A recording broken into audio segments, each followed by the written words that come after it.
My name is Aubrey Claire Ford, and I'm giving a biographical speech. My city has recently experienced the shooting and murder of a young African-American man. This saddens our whole community and seems like such a waste of life. It is of great importance that all the youths of our city, no matter the racial, socioeconomic, or cultural background, realize that they do not have to become just another statistic. The young people of our community and our country as a whole can use the blueprint of the life of Dr. Ben Carson to break out of a life of poverty and crime or any whirlwind of circumstances around them to make their dreams become a reality. They too can become an asset to our society and our country. Benjamin Solomon Carson was born on September 18, 1951. He lived with his parents and older brother in inner-city Detroit, Michigan. At the age of 8 years old, Ben's parents divorced. From that point forward, he and his brother were raised solely by his mother, Sonia Carson. There was little to no money at times, and she struggled to raise her boys. Ben began to get bullied in school, and he developed rage that he would unleash with very little provocation.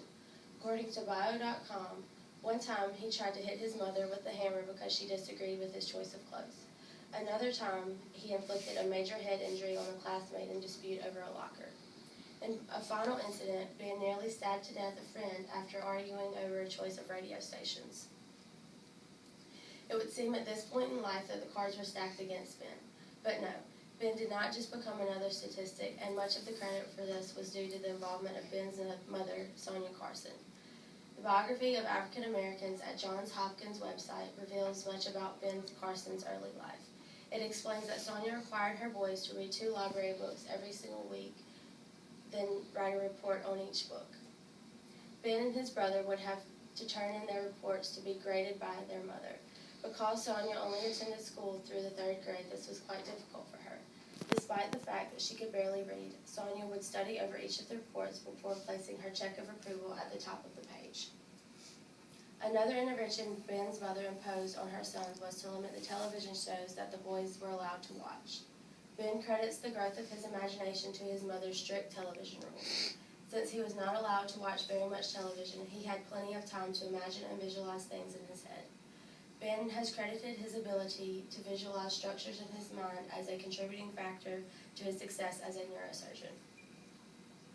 Ben's teachers began to see a positive change in him, and they began to cultivate his desire for learning. Ben graduated high school with honors, which enabled him to earn a scholarship to attend Yale University in New Haven, Connecticut. Ben graduated from Yale in pre-med in hopes that he would one day become a psychiatrist. After receiving his undergraduate degree, Ben attended the medical school at the University of Michigan, where he decided to become a neurosurgeon instead of a psychiatrist. Even though Ben's early life was filled with difficulty, he was able to work hard to position himself for success. Dr. Ben Carson and his new wife, Candy, moved to Baltimore, Maryland, where he became a resident at Johns Hopkins. Dr. Carson excelled while at Johns Hopkins, and according to the Johns Hopkins website, he was awarded the position of Chief Resident of Neurosurgery by 1982. Some of the areas of focus that Dr. Carson possesses is traumatic brain injuries, epilepsy, brain and spinal cord injuries, just to name a few.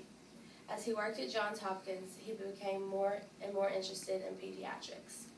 After a year-long working in Australia, Dr. Carson returned to Johns Hopkins, where he continued to develop groundbreaking techniques in his field. He is well known for separating the first set of conjoined twins who share the portion of brain and skull. A movie, Gifted Hands, the Ben Carson story, was based on his autobiographical book about his life events up to the point where he separated the twins in 1987. Dr. Carson not only experienced great success in the medical field, he went on to have success as an author. He has written 6 books and is currently a writer for the Washington Times. Aside from his autobiographical book I mentioned earlier, some of the other titles written by Dr. Carson include The Big Picture, Think Big, and Take the Risk, Learning to Identify, Choose, and Live with Acceptable Risk. Dr. Carson writes a weekly column for the Washington Times as well as a column for American Currency, a digital political magazine. As Dr. Carson has gotten older, he has seen that he can use his imagination and deductive reasoning skills that have brought him success in the medical field and apply it to politics. Dr. Carson aligns his political beliefs with conservatives and has gone on to author political books that summarize his beliefs, such as America the Beautiful, Rediscovering What Made This Nation Great. Many believe that Dr. Carson should run for public office. In closure, you can see that Dr. Ben Carson did not allow his difficult childhood to define who he would become. Instead, he worked hard to become a successful neurosurgeon, author, and politician. Ben's life could have taken a different turn. He could have been a statistic, a young African-American male living in the inner city in abject poverty who turned into a life of crime.